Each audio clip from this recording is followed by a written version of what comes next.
My dear brothers and sisters, when we look at the life of Mother Mary, of course, she was the mother of Savior. Jesus was there in her womb. She carried him in the womb just like any other mothers.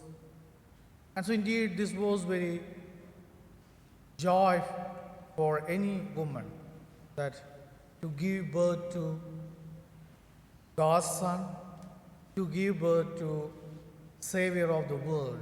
It is indeed a joyful event. But when we look at the life of Mother Mary, we see it was not all well. It was not everything fine. The moment she accepted the call of God to be the mother of Savior, there starts a lot of problems, sorrows throughout her life.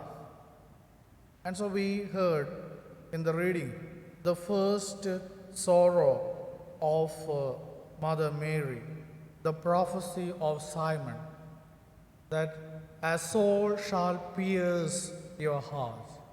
And what does Mother Mary does? She is pondering, keeping everything in her heart and pondering over. Then second sorrow is flight to Egypt. Immediately after giving birth to Jesus, she is rescuing Jesus. Joseph and Mother Mary is flight to Egypt.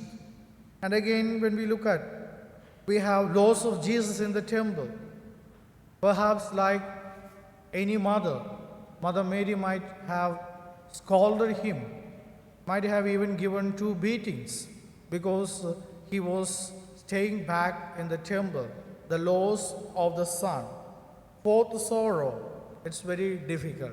That is Mary meeting Jesus on the way to Calvary. 4 sorrowful eyes, 2 hearts. And so it is said, Jesus was carrying cross on his shoulder and Mother Mary was carrying cross in her heart. Sorrowful event, painful event. And then 5th sorrow, Jesus is dying on the cross. We know when Isaac was spared, and then Isaac was united with Abraham, and there was joy in the heart of Abraham. Whereas now Mother Mary has lost his son, that he is killed or he dies on the cross. And again, Mary receives the body of Jesus. Sorrowful moment in her life, excruciating pain. And finally, body of Jesus is placed on the tomb. Everything is over. Body is placed in the tomb. Really, a mother cannot see this. Above all these things, when we look at the life of Mother Mary and Jesus, Jesus had constant tension. Jesus was fighting with the authorities.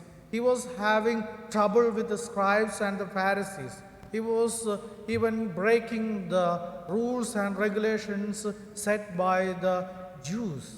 And so all these accumulated the pain of Mother Mary. And how does she comes out of this?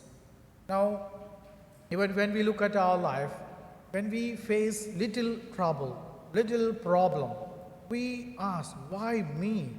Why this has happened to me?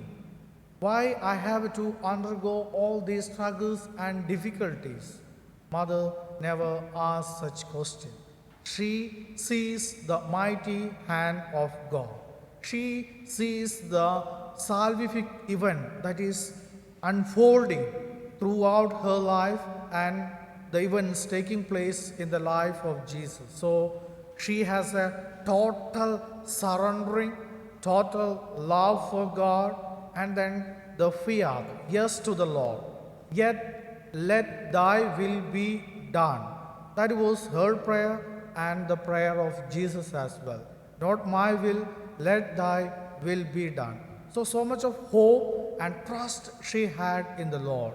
And in all these sorrows and in all these difficulties, she sees the mighty hand of God, the salvific event that is taking place or unfolding in the history. And that keeps her going, that keeps her alive, that keeps her to suffer, and that keeps her asking questions or getting out from the love of God.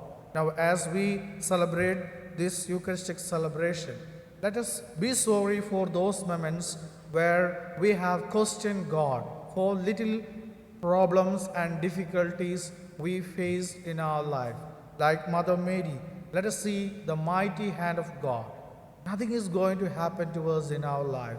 We are all God's children, and God will take care of us, and everything that happens is for the glory of God.